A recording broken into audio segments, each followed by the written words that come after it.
Hello viewers, আসসালামু আলাইকুম। আজকে আমরা আরও একটি লাভ স্টোরি জানতে চলেছি। আজকে আমি যে ড্রামাটি এক্সপ্লেন করতে চলেছি তার নাম লিগালি টাইড। সিনেমার শুরুতে আমরা আয়াং নামের একটা মেয়েকে দেখতে পাই, যে কিনা তার ছোট বোনের সাথে একটি অ্যাপার্টমেন্টে থাকতো যখন থেকে তার বাবা মা মারা গিয়েছিল। আসলে এই পৃথিবীতে আয়াং তার ছোট বোন এর কেউ ছিল না। আয়াংয়ের বয়স যখন 23 বছর, এতটুকু বয়সে সে অনেক চেষ্টা করছিল নিজেকে এবং তার বোনকে ভালো রাখার। আয়ান তেমন পড়াশোনা জানতো না, যে কারণে তাকে একটি কফি শপে কাজ করতে হতো, আর সেখান থেকে যে টাকাটুকু পেত তা দিয়ে তাদের সংসার চলতো এবং তার বোনের খরচ চালাতো। এতে করে তাদের কোনো উপকার হচ্ছিল না। তারা কয়েক মাস হলো বাড়ি ভাড়াটা পর্যন্ত দিতে পারছিল না, যার কারণে তাদের বাড়িওয়ালা প্রায় সময় এসে তাদের ধমক দিত এবং সে বলে সঠিক সময়ে টাকা না দিলে এবার সে তাদের বাড়ি থেকে বের করিয়ে দিবে, যা শুনে আয়াং অনেকটা অসহায় হয়ে পড়ে। এখন ঠিক এভাবেই দিন কাটছিল। একদিন হঠাৎ আয়াং পার্কে সে তার ছোট বোনকে দেখতে পায়, যার সাথে দুজন বাচ্চা কথা বলছিল। তার বোনের নাম হলো ড্যানফি। বাচ্চাগুলো বলে তারা ছুটিতে তাদের বাবার সাথে বেড়াতে যাবে।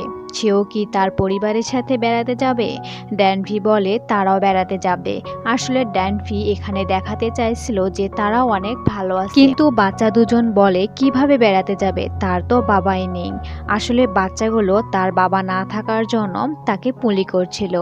এই কথা শুনে আয়াং বাচ্চাগুলোর উপর ভীষণ রেগে যায়, তাই সে বাচ্চাগুলোকে ভয় দেখিয়ে সেখান থেকে তাড়িয়ে দেয়। এরপর আয়াং তার কাজে যায়, আর কাজে তার সাথে একজন ছেলে কাজ করত, তার নাম হলো ইয়ন। তারা দুজনে গত 7 বছর ধরে বেস্ট ফ্রেন্ড। আয়াং তার সমস্যার কথা ইয়নের কাছে শেয়ার করত। ইয়নও এখানে তাকে বেস্ট ফ্রেন্ড ভাবত এবং তার অনেক খেয়ালও রাখত। সে তার কথা শুনে তাকে সাহায্য করতে চায়। সে বলে আয়াং যদি চায় সে ইয়ংয়ের বাড়িতে থাকতে পারে, কারণ তার মনে হচ্ছিল এরকম পরিস্থিতিতে আয়াং এবং ডানফি তার সাথে থাকা উচিত, কারণ সেখানে তাদের কোনো বাড়ি ভাড়া দিতে হবে না। এতে করে তাদের কিছু টাকাও বেঁচে যাবে। কিন্তু আয়াং এতে না করে, কারণ সে ওর উপর বোঝা হতে চাইছিল না। এর মধ্যে অন্যদিকে আমরা ডানফিকে দেখতে পাই, যে কিনা রাস্তায় হাঁটতে হাঁটতে একটা রেস্টুরেন্টের কাছে গিয়ে পৌঁছায়। সেখানে একজন মেয়ে তার বাবার সাথে বসে খাবার খাচ্ছিল। তাদেরকে দেখে ডানফি অনেক ইমোশনাল হয়ে পড়ে। ডানফি নিজের ইমোশনাল কন্ট্রোল করতে না পেরে সেখানে দাঁড়িয়ে থাকে এবং ওই মেয়ে ও বাবাকে দেখতে থাকে, যা দেখে ম্যানেজার সেখান থেকে বের হয়ে আসে এবং ডানফিকে এরকম দেখে বকাঝকা করতে থাকে আর বলে সেখান থেকে চলে যেতে, তা না হলে পুলিশকে ধরিয়ে দিবে। এই কথা শুনে ডানফি অনেক ভয় পেয়ে যায়। এর মধ্যে আমরা সেখানে দেখতে পাই একটা ছেলেকে, যে কিনা ম্যানেজারকে এরকম ডানফির সাথে আচরণ করতে দেখতে পায় এবং সে তাদের কাছে চলে আসে। তার নাম ছিল সুন। তাকে দেখতে অনেক ধনী লাগছিল। ম্যানেজার সুনের সাথে অনেক সম্মানের সহিত কথা বলছিল, অপরদিকে ডানফির সাথে অপমান করে কথা বলছিল। সুন ম্যানেজারকে বলে ওই মেয়েটির সে গার্ডিয়ান, তাই কি হয়েছে তাকে বলার জন্য। এই কথা শোনার সাথে ম্যানেজার অনেক ভয় পেয়ে যায় এবং ম্যানেজার বলে মেয়েটি অনেকক্ষণ ধরে সেখানে দাঁড়িয়ে আছে। এই কথা শুনে সুন ডানফিকে ভিতরে নিয়ে যায় এবং তাকে খাবার খাওয়ায়। সুন ডানফিকে দেখে মনে করছিল হয়তোবা তার ক্ষুধা পেয়েছে, আর এই জন্য সে খাবারের দিকে তাকিয়েছিল। কিন্তু ডানফি বলে তার ক্ষুধা পায়নি, বরং সে তো ওইখানে বসে থাকা তার বাবা এবং মেয়েকে দেখছিল, কারণ তার নিজের বাবা নেই। এই কথা শোনা মাত্রই সুন চুপ হয়ে যায়। এইদিকে আমরা আয়াংকে দেখতে পাই, যে ডানফির জন্য খাবার নিয়ে এসেছিল। সে ডানফির পছন্দ চিকেন নিয়ে অপেক্ষা করছিল তার জন্য। অনেক রাত হওয়ার পরও ডানফির তখনও বাড়িতে ফেরেনি, ফলে আয়াং অনেক চিন্তিত হয়ে পড়ে। বেশ কিছুক্ষণ অপেক্ষা করার পর ফাইনালি ডানফি বাড়িতে চলে আসে, তবে সে চিকেন খাওয়াতে না করে দেয়। এটা দেখে আয়াং অনেক অবাক হয়ে যায় যে সে কিভাবে চিকেন খাওয়াকে না করছে, কারণ সেটা তার ফেভারিট ছিল। এরপর ডানফি তাকে পুরো দিনের ঘটনা খুলে বলে। যে তার সাথে একটা ছেলে দেখা হয়েছিল যে কিনা তাকে খাবার খাইয়েছে এবং তার সমস্ত কথা শুনেছে। এসব কথা শুনে আয়াংয়ের কাছে অনেকটা অদ্ভুত লাগে। আজকের দিনেও এমন মানুষ আছে নাকি? এখন তার মনে হয় অপরিচিতর জন্য এমন কাজ করতে পারে। তবে সে বিষয়টিকে এত পাত্তা না দিয়ে নিজের কাজে মন দেয়। এইভাবে কয়েকদিন কেটে যায়। হঠাৎই একদিন সুন আয়াংয়ের ঠিকানা নিয়ে আয়াংয়ের ওয়ার্ক প্লেসে আসে, যা দেখে আয়াংও অবাক হয়ে যায়। সুন বলে সে তার এবং তার বোনের সমস্ত দায়িত্ব নিতে চায়। সুন আয়াংকে একটি এগ্রিমেন্টও দেয়। এগ্রিমেন্ট অনুযায়ী তারা সুনের মেয়ের অভিনয় করবে, অর্থাৎ সুন তাদের বাবার অভিনয় করবে। সে মূলত তাদের দত্তক নেওয়ার চিন্তা করছিল, কেননা আয়াং এবং তার বোন অনেক কষ্টে দিন কাটাচ্ছিল। যে ব্যাপারটা সে বুঝতে পেরেছিল। তার নিজস্ব কিছু সমস্যাও ছিল। এখন সে আয়াংকে কিছু সময় দেয় চিন্তা করার জন্য। ওই রাতে আয়াং ইয়নের সাথে কথা বলে। ইয়ন আয়াংকে বলে এ আবার কোন লোক যে তাদের জীবনে চলে এলো, যে বিনা কারণে তাদের সাহায্য করতে চায়। এখন ইয়নের লোকটির কথা একদমই বিশ্বাস হচ্ছিল না।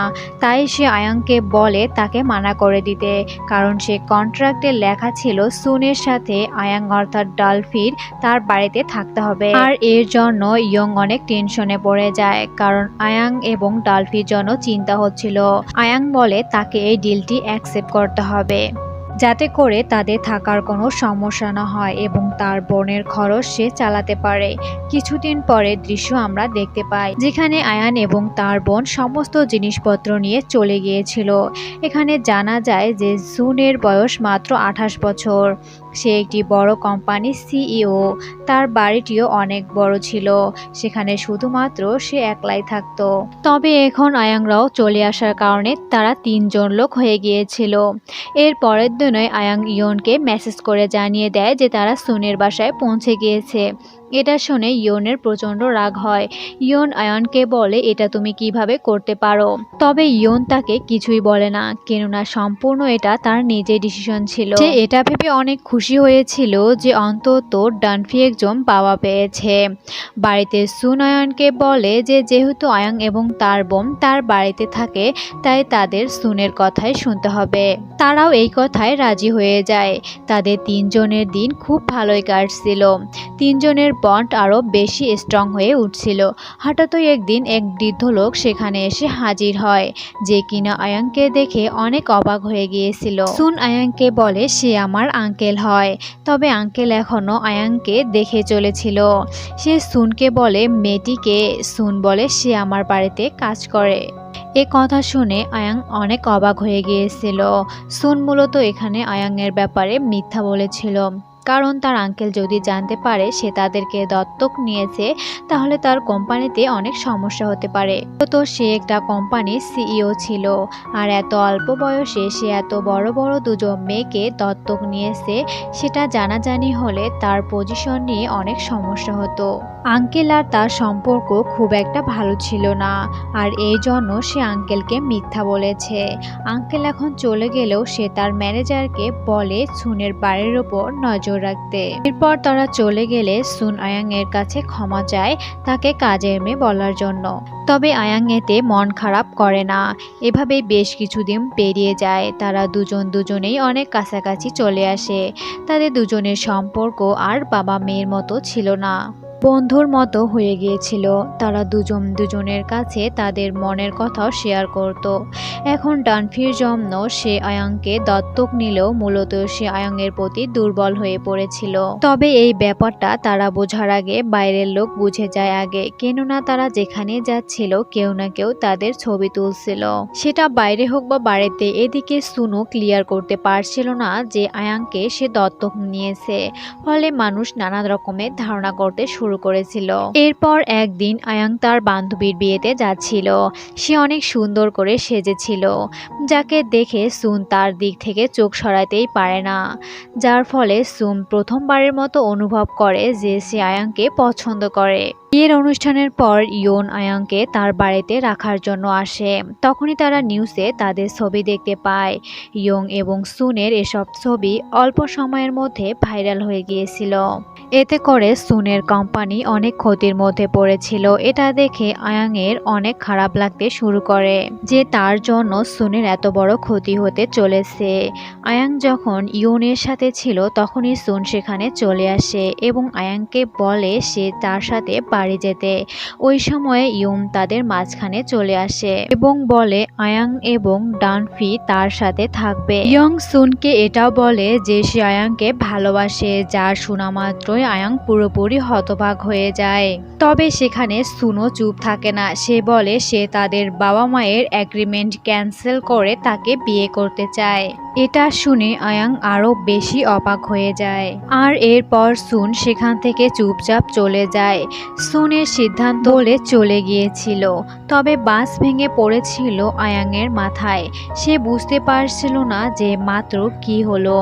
সে ইয়নকে বলে সত্যি সে কি তাকে ভালোবাসে।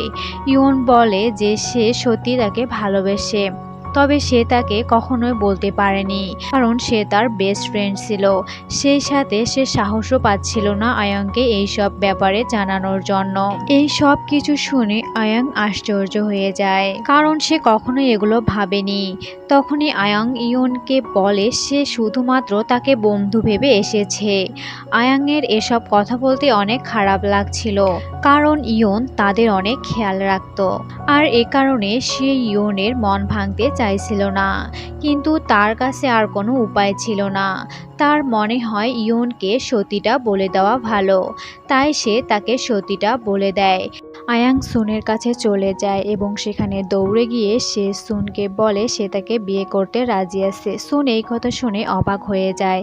আর ওইখান থেকে আমরা ধারণা করতে পারি এই কয়েকদিনে সুন যেভাবে আয়াংয়ের প্রতি দুর্বল হয়ে গিয়েছিল সেভাবে আয়াংও তার প্রতি দুর্বল হয়ে গিয়েছিল এবং তাকে সে এখন ভালোবেসে ফেলেছিল। এরপর আয়াংওর রাজি শুনে সুন অনেক খুশি হয়ে যায় এবং সে এখানে আয়াংকে বলে তাকে কিছুদিন অপেক্ষা করতে হবে, কেননা তাকে কোথাও একটা যেতে হবে কোম্পানির রিপুটেশন ঠিক করার জন্য, যাতে করে নিউজে যে বিষয়টি হচ্ছিল সেটা ঠিক করতে পারে। আর এভাবে কিছুদিন পেরিয়ে যায়। আয়াংও তার জন্য অপেক্ষা করতে থাকে। সেই সাথে সে আবারও ওই কফি শপে কাজ শুরু করে দেয়। এভাবে বেশ কিছু মাস চলে যায়। সুন আবারও আয়াংয়ের কাছে চলে আসে এবং তারা দুজন দুজনকে দেখে অনেক খুশি হয়ে যায়। এখানে সুন তাকে প্রপোজ করে দেয় এবং দুজন দুজনকে জড়িয়ে ধরে। এরপর তারা বিয়ে করার সিদ্ধান্ত নেয় আর সাথে সাথে মুভিটি শেষ হয়ে যায়।